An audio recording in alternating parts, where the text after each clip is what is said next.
au réseau Cogeco. Vous écoutez l'effet Normando. Votre parole compte. Merci pour vos nombreuses réactions à ce témoignage. Après ce témoignage de Julie, Daniel nous écrit: ma sœur qui a 61 ans, vient d'être déclarée invalide, maladie pulmonaire. En une année, elle a dû quitter son logement pour revenir rester chez moi. Elle a dû quitter son emploi. Elle avait un salaire d'environ 25 000 $ par année. Maintenant, avec l'invalidité, elle a 1 070 par mois. Ils ont arrêté sa rente du Québec pour invalidité et on a dû faire une demande à l'aide sociale pour essayer de pallier un revenu convenable. Elle a été, en fait, ça fait une histoire courte, là. Elle reçoit 1 305 $ par mois. Elle écrit: comment voulez-vous qu'elle puisse avoir une vie convenable avec un tel montant? Maître Sophie Mongeau est avec nous, avocate en droit du travail. Maître Mongeon, Mongeon, désolé. Comment allez-vous?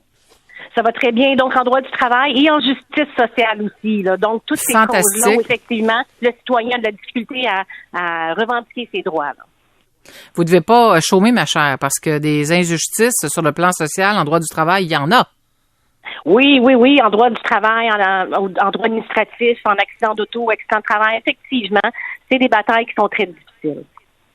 Bravo d'avoir pris fait et cause pour les invalides au front. Je le disais, vous avez gagné une première manche au tribunal administratif du travail.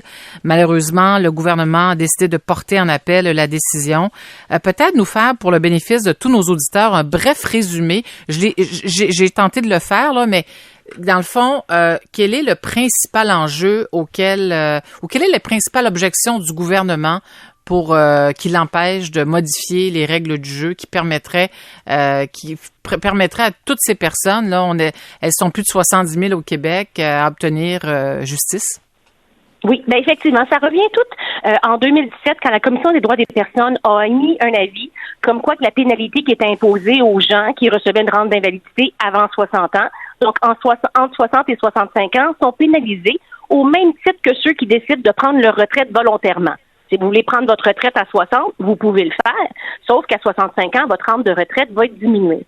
Et insidieusement, les gens ne le savaient pas et on leur appliquait la même pénalité, les gens invalides, entre 60 et 65 ans. Donc, la Commission des droits émet un avis en 2017 disant « Non, ça c'est discriminatoire ».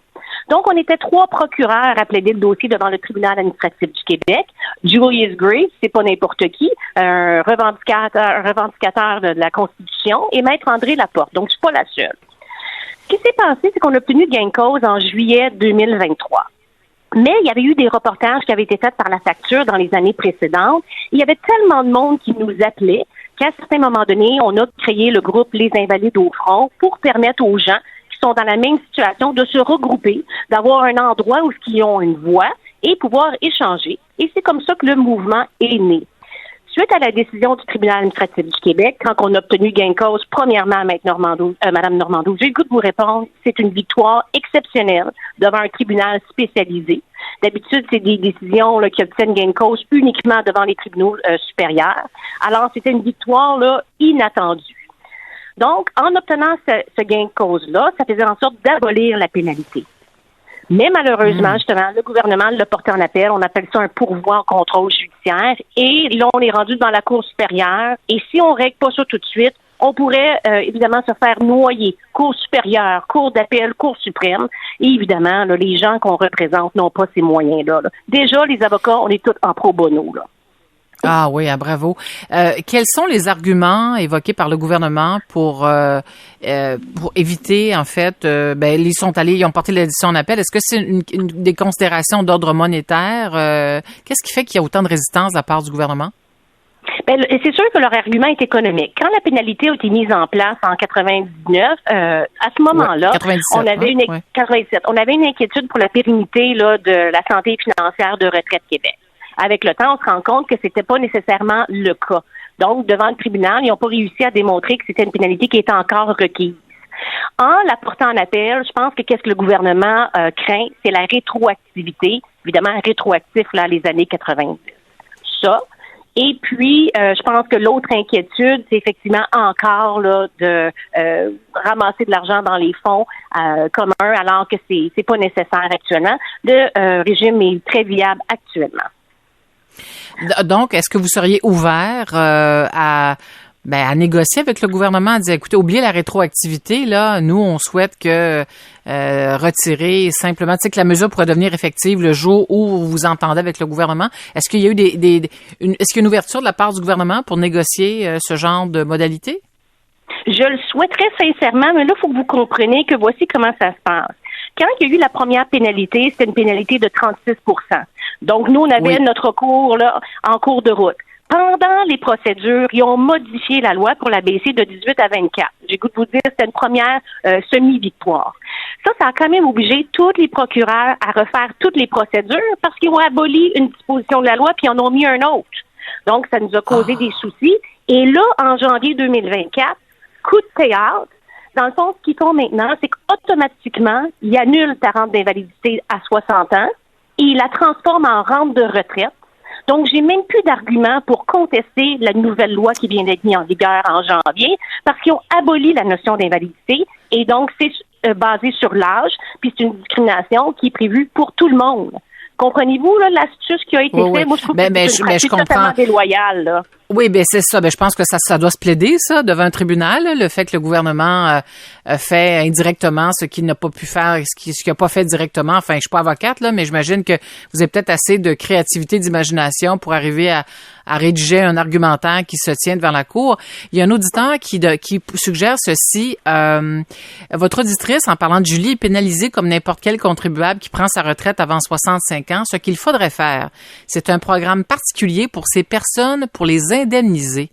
Est-ce que c'est pas une solution qui pourrait être intéressante ou envisagée? Bien, le Retraite Québec, la rente d'invalidité est déjà une façon d'essayer de les indemniser là, avec le meilleur. Là. Puis c'est pour ça qu'on parle souvent de double pénalité, parce qu'effectivement, quand tu tombes malade, tu arrêtes de cotiser, donc tu n'augmentes pas ta rente dans le futur. Et après ça, la pénalité entre 60 et 65, qui là maintenant, en janvier 2024, va s'appliquer toujours, mais basée sur la rente de retraite. Fait que, oui, je suis imaginative. Le problème, c'est qu'il faut recommencer toutes les procédures. Vous comprenez? Qui paye pour ça, là? Qui fait ça, là? C'est beaucoup de démarches, là. L'adversité, là, Mme Normando, je comprends pas. Qu'est-ce que vous comprenez pas? Je comprends pas pourquoi qu'effectivement, on continue à contester les personnes en situation de handicap alors qu'un tribunal nous a donné raison, là. Exact. Mais ça, vous faites face à une immense machine, là. C'est le combat de David contre Goliath.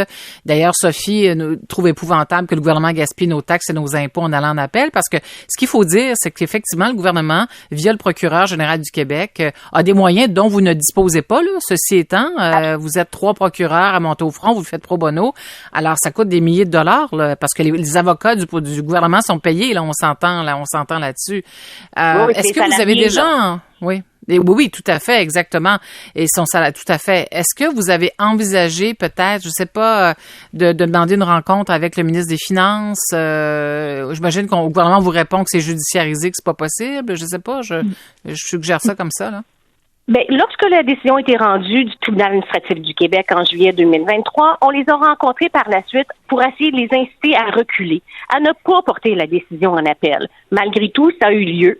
Et puis par la suite, là, évidemment, là, je ne sais pas si vous avez suivi les débats à l'Assemblée nationale, on s'est retrouvés, les Invalides au front, accompagnés des 3 partis politiques pour demander au gouvernement de reculer. Ce qui est exceptionnel, vous comprenez, c'est très rare que tous les partis d'opposition se rallient à une cause. Et depuis ce temps-là, on essaie d'avoir une nouvelle rencontre parce que oui, on a une très grande ouverture à négocier le dossier. Faut, s'assurer que la pénalité cesse à partir de maintenant. Là, vous voyez l'astuce qu'on a eue depuis la nouvelle loi en janvier 2024. Puis évidemment, la rétroactivité, c'est le moindre de mes soucis pour l'instant. Puis il y a l'ouverture, là. J'ai des belles propositions à leur faire, mais malheureusement, on n'est pas capable d'avoir de rendez-vous avec le ministre. Ouais, c'est épouvantable, hein? Il y a une auditrice, puis ça va être ma dernière question avant de vous laisser, Maître Mongeon. Combien coûte la demande des Invalides au front? Est-ce que vous avez déjà mis un chiffre sur ce que représente cette correction de l'injustice? Vous voulez dire rétroactivement ou... Comment vous dites? Donc, vous voulez dire rétroactif. Pour le futur, abolir, bien évidemment, faut faire une distinction. C'est pas dans les fonds de la province, là, Retraite Québec, c'est un fonds distinct. Ça, c'est clair. C'est important pour que les auditeurs comprennent, parce que c'est pas les fonds qui vont à la santé et à l'éducation, c'est totalement une autre place. La rétroactivité, oui, évidemment, c'est énorme. Il y avait déjà eu une contestation de Retraite Québec pour les conjoints de même sexe. Et ça s'était retrouvé à la Cour d'appel. Le gouvernement avait négocié entre-temps avec une année de rétroactivité au moins pour toutes les personnes concernées. Ça pourrait être au moins une piste de solution, là, qu'on tente de négocier avec eux. Mais l'important, c'est qu'il faut que ça cesse pour les femmes comme Julie qui vont se retrouver à 65 ans en précarité financière énorme, là. Exactement. Il y a, je disais autour de 70 000 invalides dans cette situation au Québec. Est-ce que c'est le bon chiffre? Donc, tu as 72 000 personnes qui sont concernées par la rétroactivité, mais tu as actuellement 26 000 personnes qui sont touchées actuellement. OK, parfait. Maître Mongeon, si vous souhaitez demeurer avec nous, libre à vous. Je vais demander à nos auditeurs s'ils souhaitent, si vous avez des commentaires, suggestions, peut-être une question pour Maître Mongeon. Je ne sais trop. 514-790-9850 ou 1-866-790-9850. À tout de suite. Partout au Québec, vous écoutez l'Effet Normando.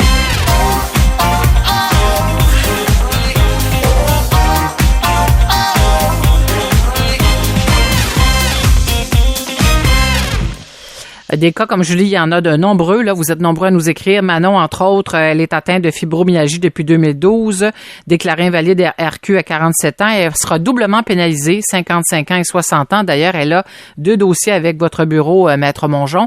Il y a également Normand, 45 ans de mécanique à 61 ans, plus capable de marcher. Bref, son assurance salaire, lui, l'exige, lui demande de recevoir la rente d'invalidité. Enfin, lui demande. Il n'y a pas de possibilité pour lui, là, d'option, là. C'est la rente d'invalidité.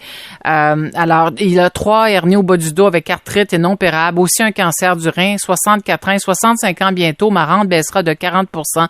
Évidemment, plus d'assurance. C'est l'enfer, dans le fond, hein? Mais oui, oui, c'est ces gens-là qu'on leur donne pas raison alors qu'ils ont obtenu gain de cause devant le tribunal. C'est ces gens-là qui sont pénalisés. Je trouve ça honteux, là. Puis les gens sont isolés. Fait que c'est bien important. Vous pouvez joindre notre mouvement, qui est le groupe Facebook Les Invalides au front. On est rendu 2600 dans ce groupe. Ou si vous avez besoin d'informations, on a mis sur pied un site web avec toute la documentation, les apparitions, les liens, qui s'appelle invalideaufront.ca. Donc, bien important de ne pas vous sentir isolé dans cette bataille-là. On ne laissera pas tomber tout ça, là. Maître Mongeon, il y a un auditeur qui demande, est-ce que ça touche également les personnes qui reçoivent, qui sont sous la CNESST pour invalidité? Est-ce que c'est pas du tout la même chose? Quand on reçoit une invalidité de la CNSST, on n'a pas le droit de recevoir Retraite Québec en même temps. OK. Donc, c'est 2 dossiers. OK. Oui, c'est 2 dossiers. La Société d'assurance automobile, elle va prendre la rente. Comme les assurances, là, comme le cas de monsieur, les assurances et la SAC va faire forcer les gens à faire leur demande. Donc, à ce moment-là, qui en tire un avantage, j'ai le goût de vous répondre, c'est la SAC ou les assurances. Parce qu'à 65 ans, les assurances arrêtent de payer et là, la pénalité est grande. Je vous donne un exemple. Je pense que c'est important de parler d'un peu de chiffres. Notre dossier, M. McLean, qui a fait l'office là, beaucoup de la facture de 3 fois, son montant d'invalidité était 1200. Quand il est arrivé à 65 ans, c'est tombé à 670. C'est quasiment la moitié. Alors que s'il n'y avait pas eu la pénalité, il aurait reçu 900. Mais il faut que vous compreniez aussi qu'on est la seule province au Canada qui applique ce genre de disposition-là. Ailleurs, au Canada, à 65 ans, ton invalidité, elle n'arrête pas, là. Donc, le 1200 aurait pu être poursuivi durant. Mais nous, à 65 ans, on n'est plus invalide, on devient retraité, on coupe votre rente et en plus, on vous la pénalise. C'est bien vous référiez à M. Richard McLean parce que c'est un des premiers qui est monté au front avec vous en 2020 et il est décédé depuis. Il a demandé l'aide médicale à mourir en 2022. Salutations à son fils Kevin et sa femme Danielle Drolet qui ont décidé de poursuivre le combat.